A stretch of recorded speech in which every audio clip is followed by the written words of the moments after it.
오늘 이 이야기가 여러분의 마음에 평안을 가져다 준다면 구독과 좋아요를 통해 이 은혜의 소식을 더 많은 분들과 나눠주세요. 여러분의 작은 실천이 누군가에게는 큰 위로와 힘이 될 수 있습니다. 주님의 이름으로 축복합니다. 오늘도 수많은 뉴스와 정보의 홍수 속에서 하루를 보내셨나요? 우리가 매일 마주하는 세상의 소식들은 종종 우리의 마음에 불안감과 무력감을 심어주곤 합니다. 마치 언제든 나에게 혹은 내 소중한 가족에게 끔찍한 일이 닥칠 것만 같은 두려움. 세상은 우리를 연약하고 무방비한 존재로 느끼게 만듭니다. 하지만 하나님께서는 우리가 그런 감정에 휩싸여 살기를 원하지 않으십니다. 하나님께서 진정으로 원하시는 것은 우리가 그리스도와 함께 하늘 보좌에 앉아있는 존귀한 존재임을 깨닫고 그 안에서 오는 절대적인 안정감을 누리는 것입니다.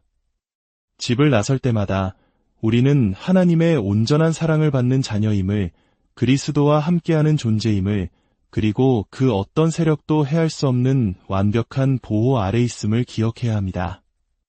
우리는 부족한 자가 아니라 은혜로 넘치도록 채워진 자이며 특별한 호의와 사랑을 받는 존재입니다. 바로 이 정체성을 분명히 인식하고 그 위에 굳건히 서서 우리는 비로소 세상의 문제들을 담대하게 마주할 수 있습니다. 우리는 점점 더 위험한 시대를 살아가고 있습니다. 사도 바울은 성령의 말씀을 빌어 이렇게 경고했습니다. 마지막 때에 고통하는 때가 이르리니, 여기서 고통하는 때란 온갖 위험이 도사리고 있는 위태로운 시간을 의미합니다. 텔레비전을 켜면 쏟아져 나오는 흉흉한 소식들, 잡지와 신문을 가득 메운 비관적인 전망들. 이러한 것들은 우리의 영혼에 부정적인 씨앗을 심습니다. 우리의 소중한 시간을 그런 소식들에 빼앗기지 마십시오. 우리가 그런 것들을 계속 들여다볼 때 우리는 자신도 모르게 그 부정적인 기운에 동조하게 됩니다. 하지만 이 모든 혼란 속에서도 우리에게는 소망이 있습니다. 바로 우리를 눈동자처럼 지켜보시는 하나님이 계시다는 놀라운 사실입니다. 아멘. 성경 시편 91편은 우리에게 이렇게 약속합니다.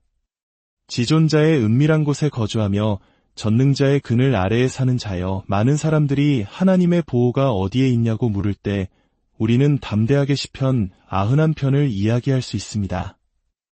어떤 이들은 이 말씀을 그저 시적인 표현이나 오래된 이야기로 치부할지도 모릅니다. 하지만 이것은 하나님의 살아있는 말씀이며 우리 삶의 모든 영역에 적용되는 강력한 약속입니다. 시편 91편은 밤의 공포와 낮에 날아드는 화살, 즉 예측할 수 있는 위험과 예측할 수 없는 재앙 모두로부터 우리를 지키신다고 선언합니다. 내게는 재앙이 미치지 못하며 질병이 내 장막에 가까이 오지 못하리니. 아멘. 어떠한 악도, 어떠한 전염병도 당신과 당신의 가정에 가까이 할 수 없습니다. 놀랍게도 시편 91편에는 은혜를 상징하는 숫자 5만큼 하나님의 이름이 5번 등장합니다. 첫째, 지존자, 히브리어로 엘리온, 가장 높으신 분이라는 뜻입니다. 둘째, 전능자, 사다이, 모든 것을 하실 수 있는 분입니다. 셋째, 주, 여호와, 스스로 계시며 우리와 언약을 맺으신 하나님입니다.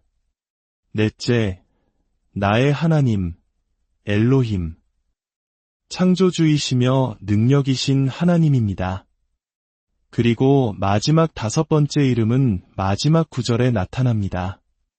내가 그를 장수하게 함으로 그를 만족하게 하며 나의 구원을 그에게 보이리라. 여기서 나의 구원이 히브리어로 바로 예수아, 즉 예수님의 이름입니다. 아멘. 모든 보호와 구원의 완성은 바로 예수 그리스도의 이름 안에 있습니다. 우리는 우리가 인지하고 있는 위험에서 건져주시는 하나님께 감사 찬양을 드립니다. 하지만 기억하십시오. 주님께서는 우리가 알지 못하는 훨씬 더 많은 위험 속에서 우리를 보호하고 구원해 주셨습니다. 우리가 미처 위험에 빠지기도 전에 주님께서 먼저 막아주신 일이 얼마나 많은지 모릅니다. 그러므로 우리는 매 순간 하나님을 찬양할 이유가 충분합니다. 우리는 종종 우리의 신앙생활을 결승선을 향해 힘겹게 달려가는 마라톤처럼 생각합니다. 거듭남이라는 출발선에서 시작하여 언젠가 완전함이라는 결승선에 도달하기 위해 애쓰는 여정이라고 말입니다. 하지만 이것은 복음이 아닌 종교적인 생각입니다. 하나님께서 하신 일은 우리의 상상을 초월합니다. 하나님께서는 우리를 출발선에서 바로 결승선으로 옮겨주셨습니다. 예수님께서 십자가 위에서 다 이루었다고 선포하신 바로 그 지점이 우리의 새로운 출발점입니다. 골로새서 2장 10절은 말합니다. 너희도 그 안에서 충만하여졌으니 그는 모든 통치자와 권세의 머리시라. 우리가 언젠가 그리스도 안에서 완전해질 것이라고 말하지 않습니다. 지금 이 순간 당신이 거듭났다면 당신은 이미 그리스도 안에서 완전한 존재라고 선포합니다. 우리의 이해가 이 사실을 따라가는데 시간이 걸릴 뿐 당신이 완전하다는 진리는 변하지 않습니다. 여기서 충만하여졌다는 헬라어 단어는 플레루인데 그 첫 번째 의미는 풍성하게 아낌없이 공급받았다입니다. 그렇습니다. 지금 당신은 그리스도 안에서 모든 것을 풍성하게 공급받은 완전한 상태에 있습니다.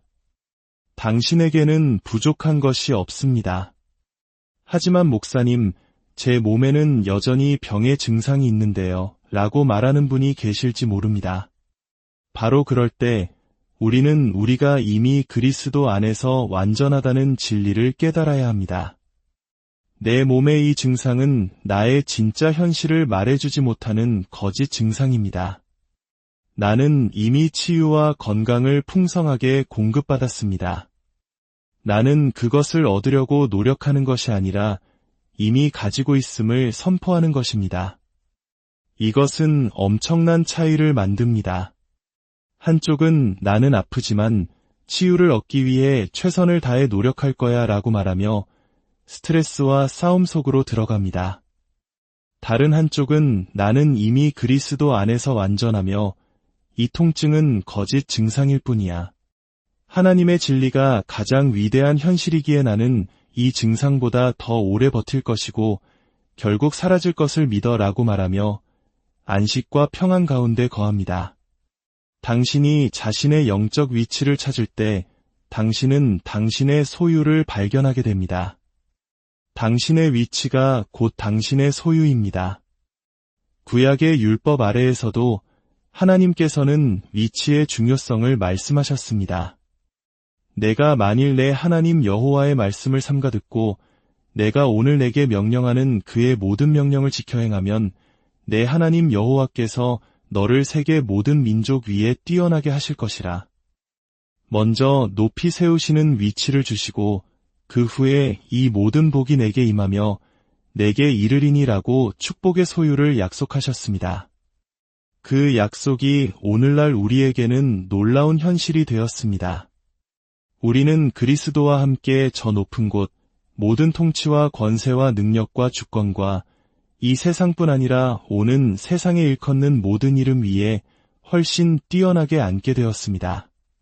그냥 멀리도 아니고 그냥 위에도 아닙니다.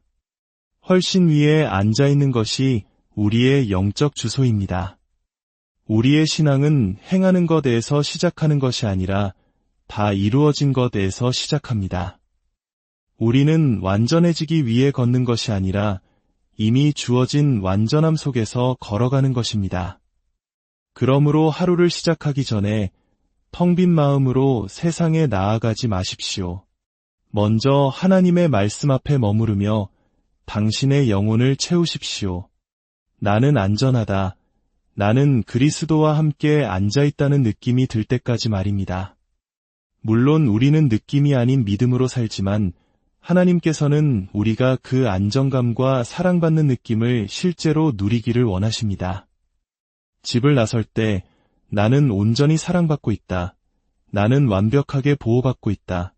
나는 모든 것을 풍성하게 공급받았으며 지극한 총애를 받는 자다라는 의식을 가지고 세상으로 나아가십시오. 자녀를 훈육하는 것과 같은 작은 일상에서도 이 차이는 드러납니다.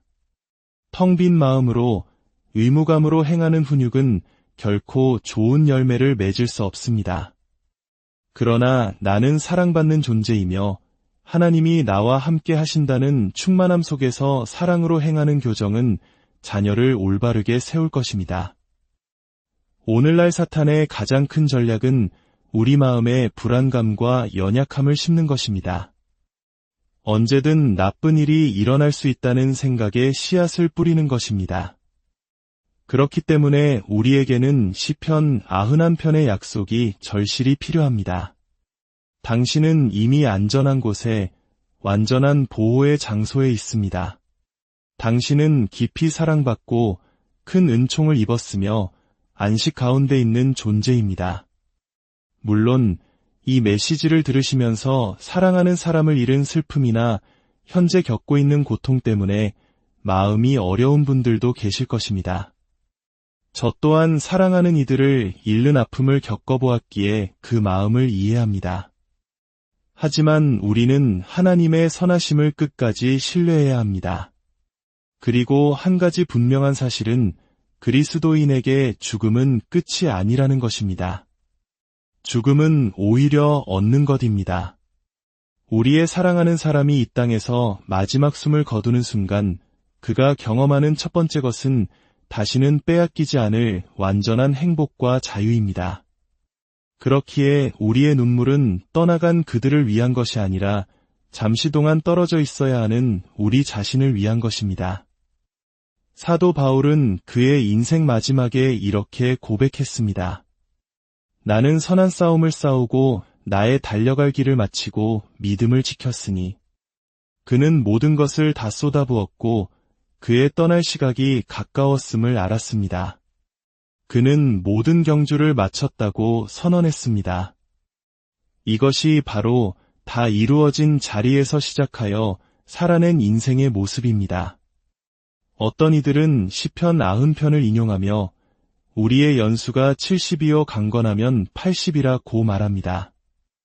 그러나 이 구절은 광야에서 하나님의 진노 아래 있던 이스라엘 백성을 향한 말씀입니다.